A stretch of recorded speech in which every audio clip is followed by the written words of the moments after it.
Here, and you were in my sight line. I tasted the blood again. Apparently, I'm making a part 2 video because yet again, that was Teresa Caputo, also known as the Long Island Medium, who has appeared on the Drew Barrymore show again, giving what is apparently a psychic reading. My name is Dustin Dean. I'm a national touring professional mentalist and magician who has appeared on national television known for replicating and debunking psychic powers. Now, she claims she's talking to spirits, but just like last time, I'm going to be using my skills that I've learned over the years as a professional mentalist to break down her reading bit by bit so you can see exactly what she's doing. Throughout this reading, she's going to be using a technique that I believe she's using called cold reading, which the basic idea is that she's saying generic information and the sitter, the person she's giving a reading to, is filling in all the extra specific information and she's taking credit for it. Let's get right into it.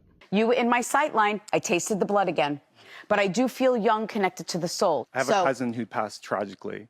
Okay, so just like last time, she used the same exact technique where she talks about blood in her throat. Which, just like last time, I said how when she does that, it makes it sound like she's trying to connect with something that happened tragically. And I also talked about how usually if something happens tragically, it's an unexpected death, which means a young death. That's already limiting it down to someone. It didn't come right out and say, this spirit knows you, I'm connecting specifically with you, this is who it is.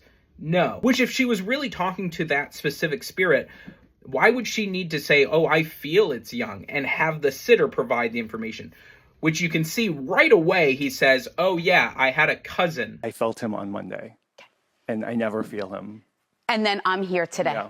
That wasn't a coincidence, because it's not that he just died. Is that correct? No, 23 years ago. He showed me, he goes, I'm gone a long time, Teresa. This next part is important because immediately he starts explaining a lot by saying, I never really think about him until recently. That's already giving her that information, that this was a passing that happened a long time ago. And he immediately says, oh yeah, this was 23 years ago. She immediately cuts in and says, oh yeah, because the spirit's telling me I've been gone a long time. Immediately after he already said that this was 23 years ago. She basically took the information that he already gave her and then regurgitated it and told it back to him and took credit for it, that it was the spirit telling her and not him. I don't know what it is, but he salutes you. And Okay. and I'm going to say this, and he stands with your grandfathers, and they want you to know how proud they are of you, but more importantly, how you have chosen to embrace and live and love and honor yourself the way God intended. Do you understand that? I do. This part is my favorite part of the reading because this is a miss. What she wants this to be is for him to say, oh my gosh, he was a soldier. He died in the army. But that doesn't happen. He doesn't say, oh my God, he doesn't start reacting. He just kind of stares at her blankly and doesn't respond. So then she immediately and very quickly changes gears and she says, oh, because he's standing with your grandfathers. When she knows she misses on something and that person isn't reacting and giving her what she wants, she will use a line that she uses throughout the readings where she says, but more importantly, and then says something very generic. In this case, she says, oh, he's happy with the way you've chosen to live your life and honor yourself. And she says, do you understand that? Which basically traps him into saying, yes, I do, which erases the complete miss that she just made. That it wasn't, the saluting had nothing to do with anything. He wasn't in the army. His grandfather's, it had nothing to do with that.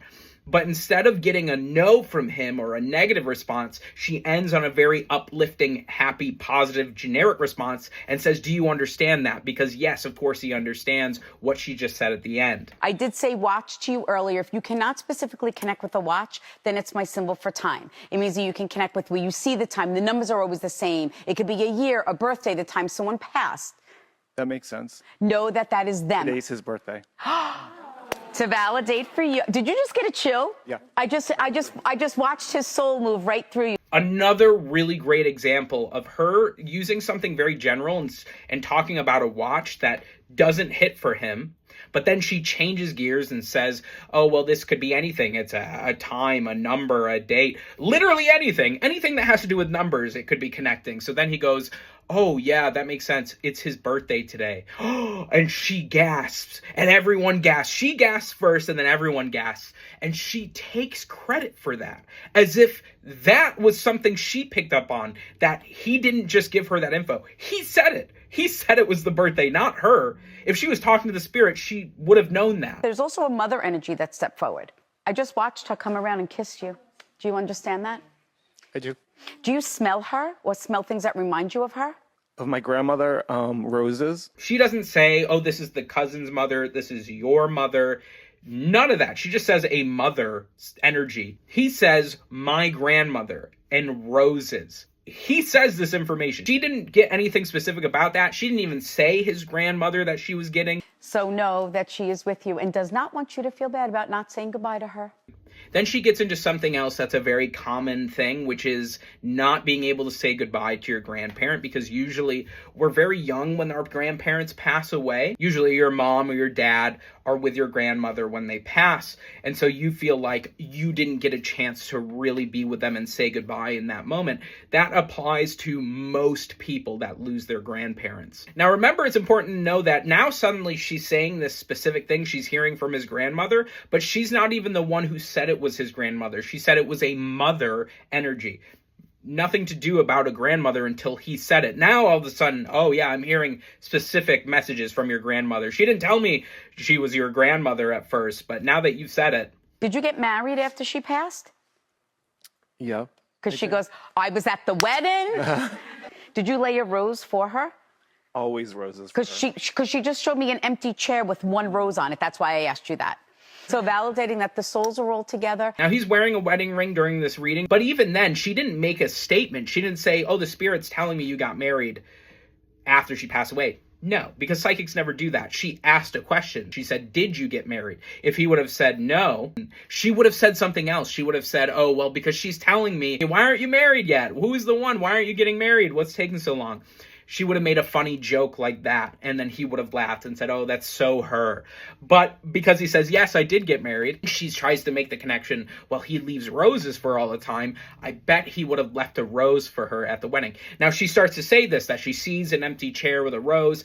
He doesn't really say yes, that he did that. He just says, oh yeah, I leave roses for her all the time. He doesn't really confirm. She says, she's showing me that visual. She's showing me the visual of a rose on a chair, that she was with you, that it was alone. So whether or not it actually happened, she can just say the spirit is showing her a visual of that, like in spirit. Not that it physically happened, but that it happened spiritually. So to recap, with this reading, Teresa gave no specific information whatsoever that validates that she was talking to a spirit.